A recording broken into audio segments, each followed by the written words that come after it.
Good morning students, welcome to Disha Hindi classes. आज इस video में हम वापसी पार्ट के बारे में जानेंगे। वापसी यानी जहाँ से हम आए थे फिर वापस वहीं पर चले जाना। इस पार्ट में किस विषय पर समझाया गया है हम इस वीडियो में देखेंगे। इसके लेखक है उषा प्रियमवदा। आधुनिकता बोध की कहानीकार उषा प्रियमवदा। नई कहानी के प्रतिभा संपन्न कहानीकारों में उषा प्रियमवदा का नाम सर्वश्रेष्ठ है। उषा प्रियमवदा अमेरिकी नागरिक है, लेकिन इनका जन्म 1931 में भारत में हुआ था। वे अंग्रेजी की विद्वान हैं। उन्होंने अंग्रेजी साहित्य में पीएचडी की उपाधि प्राप्त की है। उनकी कहानी यथार्थ पर आधारित है। उनके कथा साहित्य में आधुनिक जीवन की विसंगतियाँ, रिक्तता, एकाकीपन, टूटन की इत्यादि की मार्मिक व्यंजन हुई है। मुख्य रूप में यह महिलाओं की संवेदनाओं की कथाकार है। ये ना कमजोर लड़कियों की कहानी लिखती है और न ही भविष्य क्षणों की सच्चाई को सच्चाई मानती है। जिंदगी और गुलाब के फूल, एक कोई दूसरा तथा कितना बड़ा झूठ उनके प्रमुख कहानी संग्रह। वापसी नई कहानी थी। कहानी की श्रेष्ठ रचना है। इसमें नए रिश्तों ने पुराने पीढ़ी के रिश्तों को कितना नया बना दिया, इसका वर्णन इस कहानी में किया गया है। वापसी कहानी ऐसी कहानी है, यह एक पारिवारिक कहानी मतलब फैमिली के बारे में इस कहानी में बताया गया। पिताजी अपने बच्चों के भविष्य के लिए वह सारे जीवन अकेले ही उन्होंने जीवन बिताया। गजाधर बाबू जीवन भर रेलवे क्वार्टर में अकेले रहते थे और उनका क्वार्टर छोटे स्टेशन पर था और उनके अपने परिवार को शहर में रखा और वहाँ पर उन्होंने घर भी बनाया और अपने बच्चों की पढ़ाई के लिए और बच्चों के भविष्य के लिए। गजाधर बाबू को 4 बच्चे थे, जिसमें 2 की शादी हो चुकी थी और उच्च दर्जे में पढ़ रहे थे और 2 हायर सेक्शन में पढ़ रहे थे। बाबूजी ने शहर में एक मकान भी बनवाया था।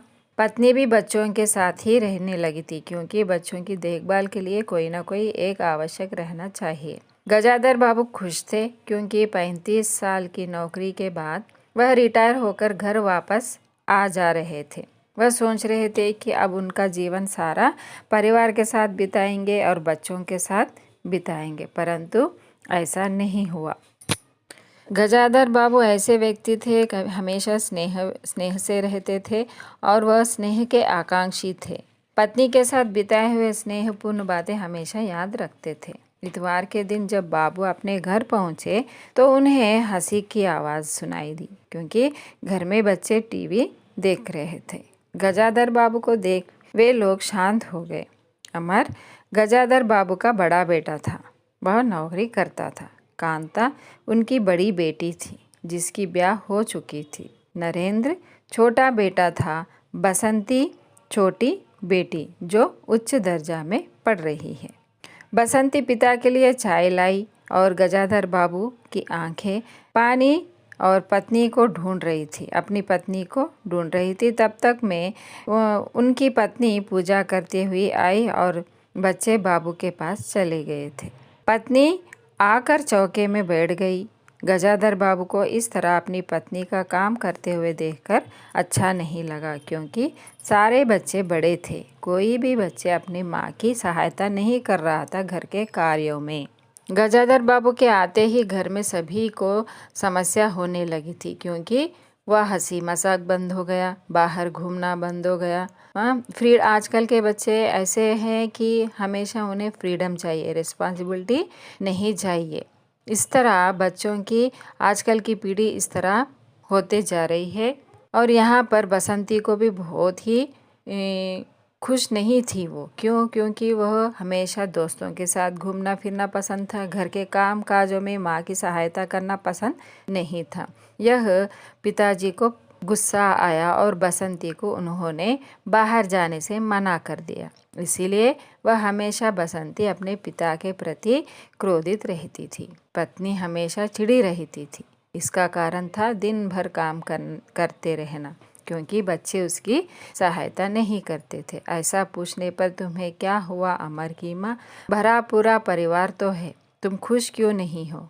क्योंकि बच्चे उनकी कामकाज में सहायता नहीं करते। अभी उसकी पत्नी की भी उम्र होते जा रही थी। पर बच्चे सुनने के लायक ही नहीं थे। जिसके हाथों की कोमल स्पर्श, कोमल मुस्कान की यादों में उन्होंने संपूर्ण जीवन काट दिया था, आज वही मौन रह गई। धीरे धीरे वह महसूस करने लगे कि उनका यहाँ आना किसी को भी पसंद नहीं है। आम आदमी भी कम हो चुके हैं, आमदनी भी कम हो चुकी है। आमदनी यानी इनकम, क्योंकि गजाधर बाबू नौकरी छोड़कर आए हैं, मतलब रिटायरमेंट हो चुकी है उनकी, इसलिए आमदनी कम हो गई। वो सारे बच्चे उनकी इज्जत नहीं कर रहे थे, वह उनको खटक रही थी। अब वो सोचने लगे कि कैसे घर से हम बाहर जाए, गजाधर बाबू सोच रहे थे। और आखिरकार उन्होंने अपनी छोटी सी नौकरी ढूंढ ली। एक दिन गजाधर बाबू चिट्ठी हाथ में लिए अंदर आए और पत्नी को पुकारने लगे। पत्नी भीगे हाथ पहुँचते हुए निकली और गजाधर बाबू ने कहा, अमर की माँ, मुझे सेठ रामजी लाल के मिल में नौकरी मिल गई है, मैं फिर से जा रहा हूँ।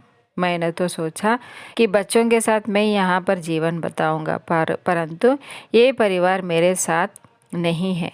खैर कोई बात नहीं, अगर तुम चलना चाहती तो चलो मेरे साथ। पत्नी ने कहा, अगर मैं आ गई तो इन बच्चों का ख्याल कौन रखेगा। इस तरह वह कहकर गजाधर बाबू के साथ जाने के लिए इनकार कर देती थी।